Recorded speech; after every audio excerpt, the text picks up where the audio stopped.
this would eventually happen. As you can see here, according to the New York Post, MSNBC has canceled Joy Reid's lefty show as network marks major shakeup. I know eventually Donald Trump would have an influence on, of course, a lot of the major news networks and TV shows that they air. I was hoping that my girl Joy would be able to hang in there a little longer, but here we have it. So this is the headline from The Griot, which reads, Joy Reid's The Reid Out canceled at MSNBC amid dramatic overhaul by network's new president. All right, so this is from thegriot.com. After nearly 5 years, Joy Reid's evening news program on MSNBC is coming to a close next week. The 56-year-old progressive political commentator's program, The Reid Out, has been canceled by MSNBC amid a dramatic overhaul launched by the network's new president, Rebecca Cutler. Sources familiar with the situation told the New York Times. All right, in case you don't know, this was MSNBC's previous president, Rashida Jones. If I'm not mistaken, she was the first Black woman to hold the position. She held the role of MSNBC's president for 4 years, and as of this month, she has stepped down. So this is the MSNBC president, Rashida Jones, steps down after 4-year tenure. All right, and here's some more from that article. Rashida Jones, the president of MSNBC, announced on Tuesday that she is stepping down after 4 years of steering the cable news network. Jones, who made history as the first Black executive to lead a major U.S. television news network, made the announcement to top MSNBC anchors, leaders, and network staff on Tuesday morning. Rebecca Cutler, the network's senior vice president of content strategy, was named interim MSNBC president. Jones, who recruited Cutler to the network in 2022, plans to stay on in an advisory role until March. And what do we see, y'all? All right, notice anything here? So this is right on brand for Donald Trump. His presidency obviously has a huge influence on what is projected on the cable news networks, right? So this is not surprising for Donald Trump's administration to have such an impact on the cable news networks. So much so that the first Black woman to hold the position of president of MSNBC is stepping down and being replaced by this young woman, Rebecca. Unfortunately, it is very commonplace for the presidential administration to have a huge influence on what is projected in the cable news media. Although it is not really ethical for news channels to sort of like lean to a political party, but obviously it is something that is definitely commonplace in cable news networks. So we are going to see a lot of shifts happen. Joy Reid is one of the first shows to go, but I'm pretty sure there will be a lot more. Where this came from. The only unfortunate part about this is that when folks are fired from these major news networks, it's tough for them to make a comeback, and most news networks no longer want to rehire them. All right, so the unfortunate thing about being fired from a major news network such as MSNBC is that once this happens, sometimes the commentators lose credibility in a way. It's unfortunate and it's unfair, but we've seen it with Don Lemon, we've seen it with Tiffany D. Cross, and also, of course, with Angela Wright and so many others, right? It's tough to kind of break back into that world of cable news media. They lose credibility, unfortunately. But Don Lemon has such a successful comeback story. So Don was in the cable news business for about 17 years, and he was fired. I think to this day he still says he doesn't really know it quite exactly why, but he's been able to rebrand. Lemon is super successful at just rebranding his entire career. He's a self-proclaimed independent media outlet. He has no big news conglomerate over his head telling him what he can and can't say, and he has freedom now. He has his live shows almost just about every day. I want to say I see him on YouTube, TikTok. He does his little TikTok skits, and he does a lot of man on the street interviews, and he does a lot of in-studio stuff. He has his scheduled shows every morning and evening, Monday through Friday, and I think sometimes occasionally you might see him on a Saturday or Sunday live on his network, on his own independent media network. So he does his lives on TikTok, Facebook, YouTube, and it's a great show. And I love how he's been able to really take advantage of the new independent media opportunities that are out there. And he has a huge fan base. Is growing every day. So yeah, like I said, like a lot of the times when these news networks get funny and start firing people due to the current presidential administration, it can be tough to kind of make a comeback, but it's possible. Don Lemon is one of the success stories I love to just use as an example. Welcome to another episode of Seen and Heard podcast, where everyone should be seen and heard. And my lovely co-host, Mrs. Kenneth, welcome. Thanks for having me. I would also like to thank all of our new subscribers and viewers and in the comments. Y'all are doing great in the comments on our page. When you're watching this, please don't forget to thumbs up. That helps the algorithm. Like, share. And I want to push back before I get your thoughts. I want to push back a little bit on what she said about hard to rebrand. So Tiffany Cross and Angela Rye they all have a podcast with Andrew Gillum called Native Land Pod. And as I tell where they are, I want to pull up their page just so y'all can see where it is and you guys can find them. This is again Tiffany Cross, Andrew Gillum, and Angela Rye. That's Native Land Pod. Also, before we got the news about Joyanne Reid, I've been seeing her on a podcast called Read This, Read That. So I'm going to show you their page, and you guys can find her as well on YouTube. Read This and Read That. So that's their page. So you can find it there. Now, Don Lemon, he's been kind of fun to watch rebrand. Now, I stopped watching CNN years ago, but I did like to catch him on the New Year's Eve, like the drunk Don Lemon on New Year's Eve. So I'm a lemon head. I do watch Don Lemon's podcast on YouTube, and he is here. This is his page, The Don Lemon Show. And I follow him on TikTok as well. So he has a podcast on YouTube.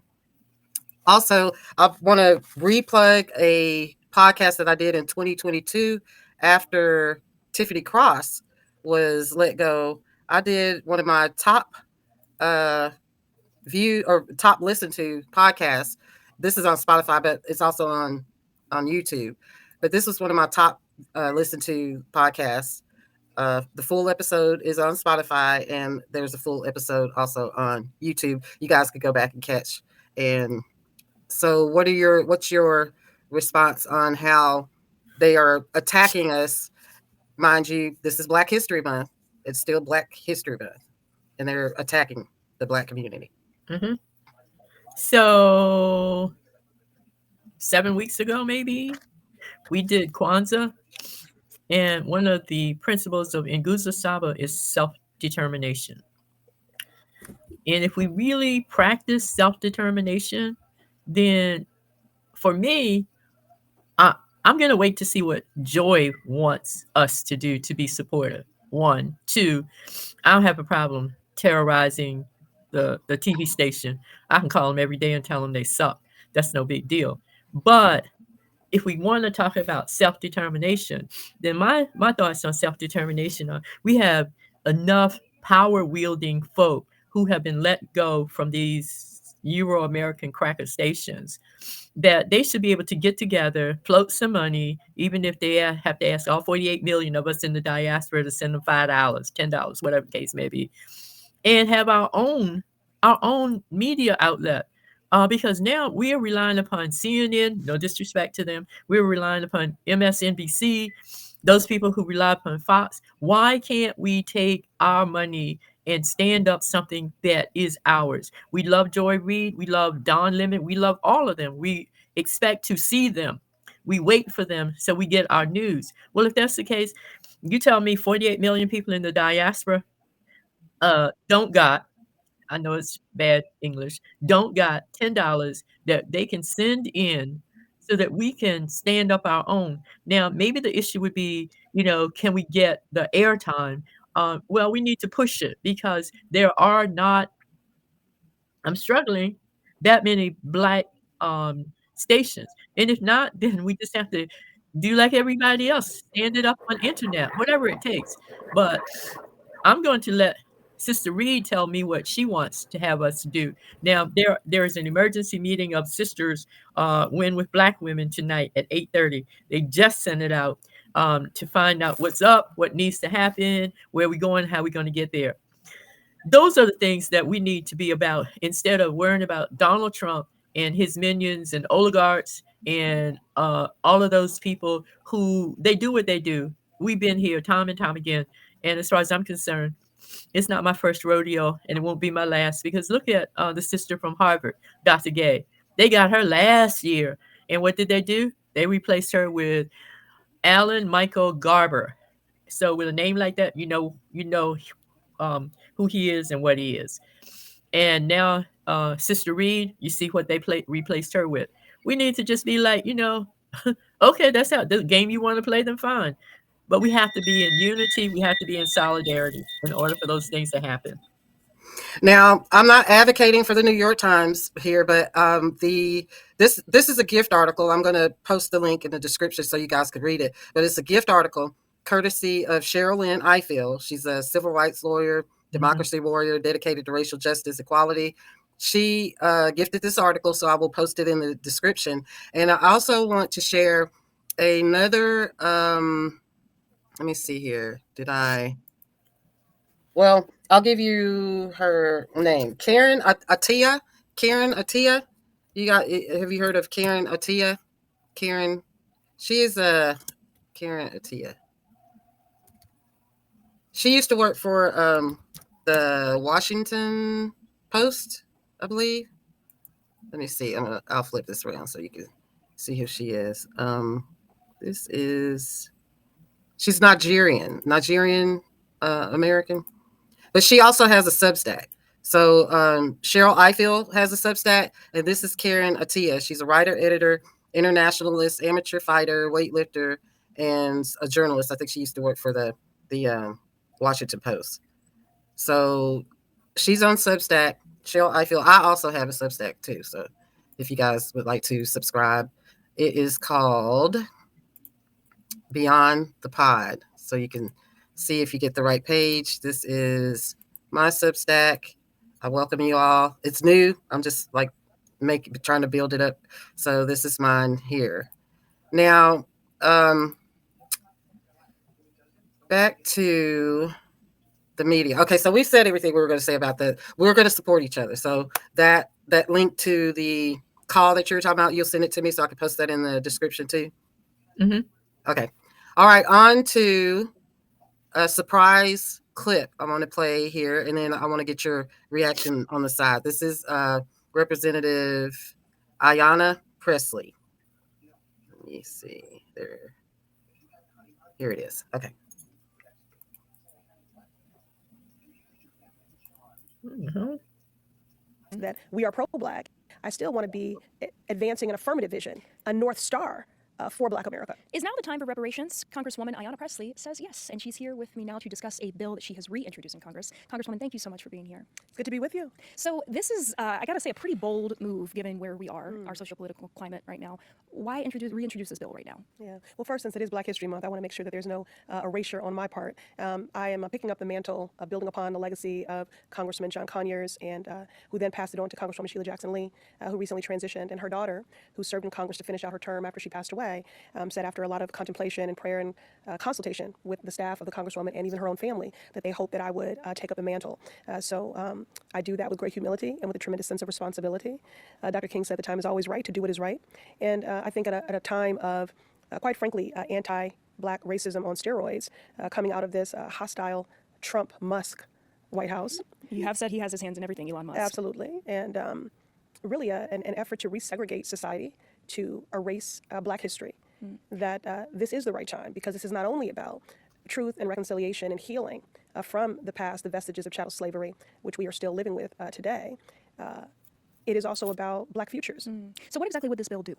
So H.R. 40 would establish a federal commission of 15 members, some all appointed, including some 6 experts on everything from housing to healthcare to economics, who would study the impact of slavery and then make common sense, thoughtful, holistic, comprehensive reparation proposals.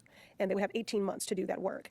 And I should say that this is a movement that was led in Congress, but what has carried that movement is the work of advocates who have labored in love, expended great sweat equity for many decades, 30 plus years. And we know it's in layered this fight with city-level efforts to do this, including here in Boston. Absolutely. GBH's Ray Wintersmith has reported on this through the podcast What is Owed, and how Boston is trying to figure out how to do this as well. And that is the point. So we find ourselves at a moment of attacks and rollbacks, 50 years of precedent and affirmative action in higher ed because of a weaponized Supreme Court, similarly painful decisions or harmful decisions in the Minority Business Development Agency and our small business ability to access capital, even the decision about Roe with a disparate impact on Black moms and our families with that overturning. And we're still digging out from the impacts of chattel slavery, of Jim Crow, of redlining. And so at a time of unprecedented attacks and an aggressive attempt to dismantle and defund diversity, equity, and inclusion initiatives and those impacts in higher ed, in healthcare, to small business, and a $10 trillion racial wealth gap.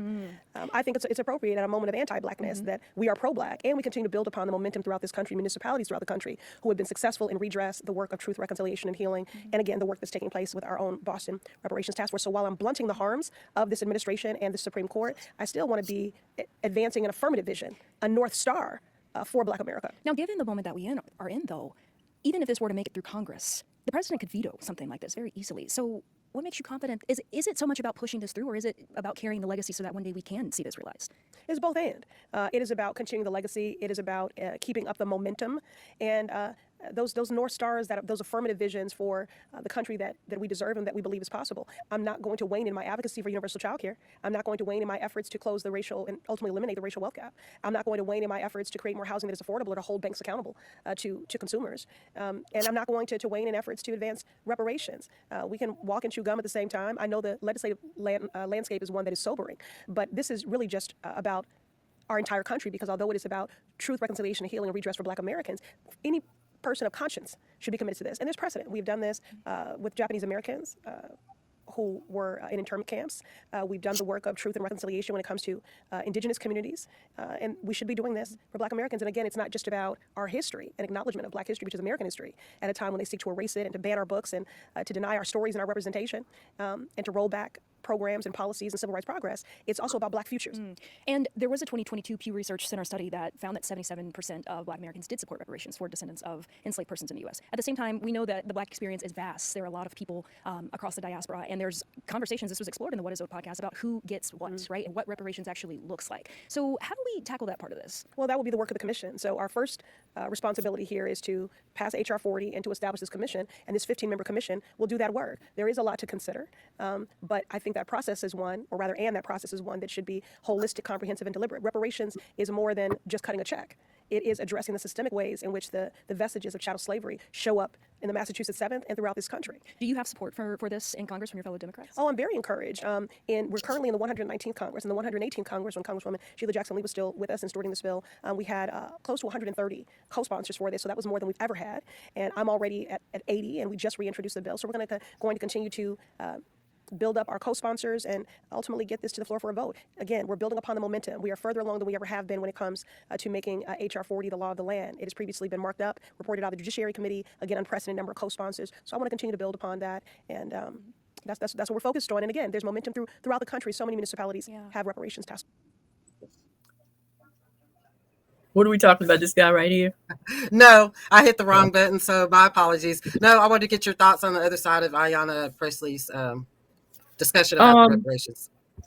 Having been a staunch advocate for reparations for well over a decade now, and having been someone who has been on Capitol Hill many times to get our elected officials to become co-sponsors for H.R. 40, I wholeheartedly agree with everything that she said.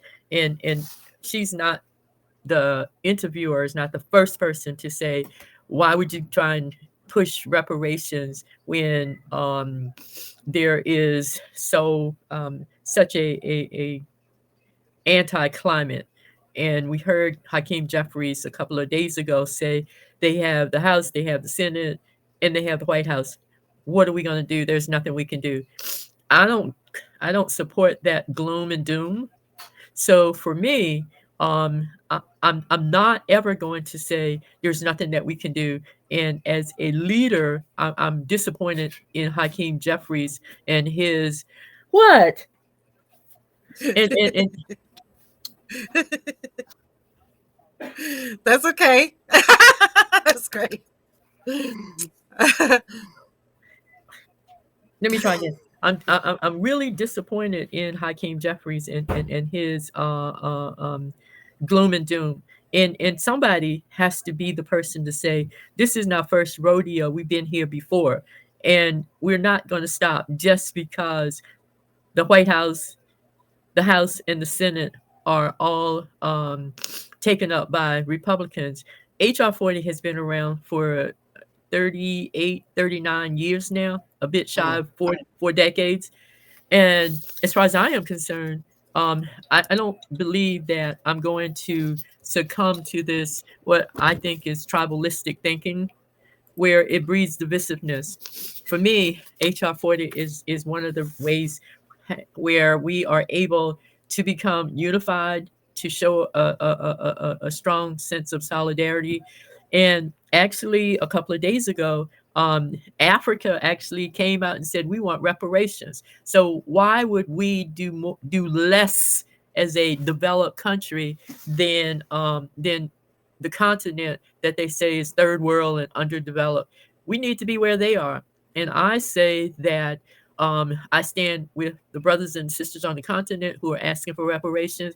I stand with those people who are not afraid to say, we are still fighting the good fight for reparations. It is indeed more than a check, because reparations must heal all of the harms and the injuries that this country has perpetrated upon us and our people and our ancestors for the past 400 years. This isn't just about what you did to me yesterday.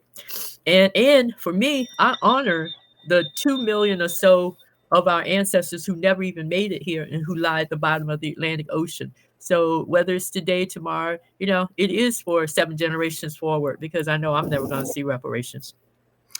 Well, and on that, like with the doom and gloom, I also want to give a shout out to a group of our allies, which is Sudu for Solidarity, because they were saying the same thing in the meeting the other night, last week.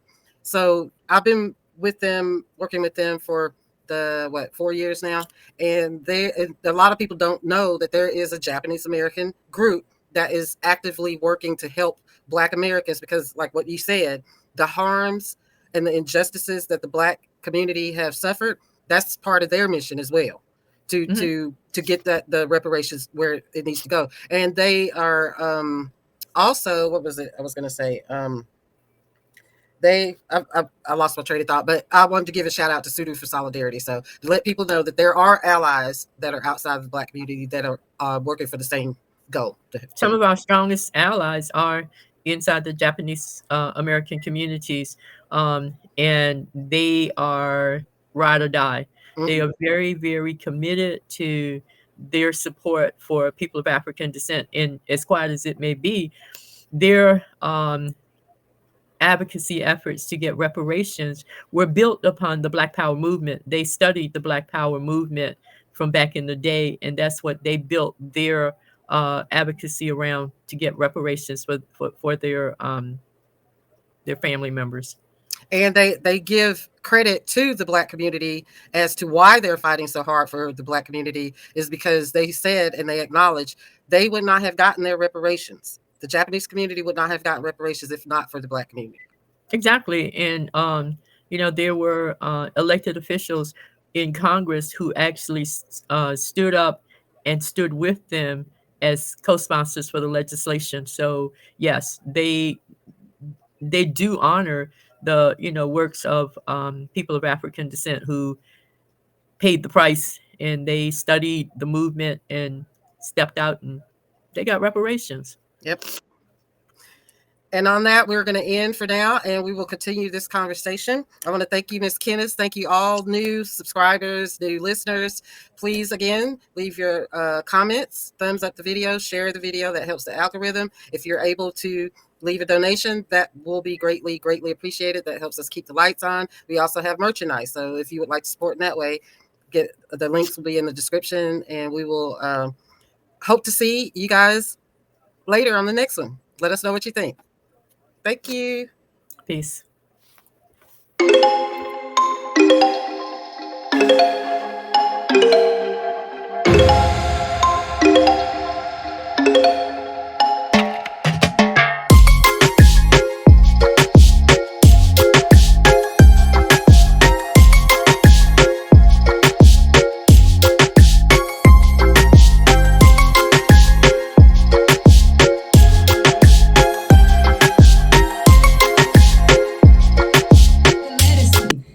Has just texted and said she's getting on this call. So we have all that we need.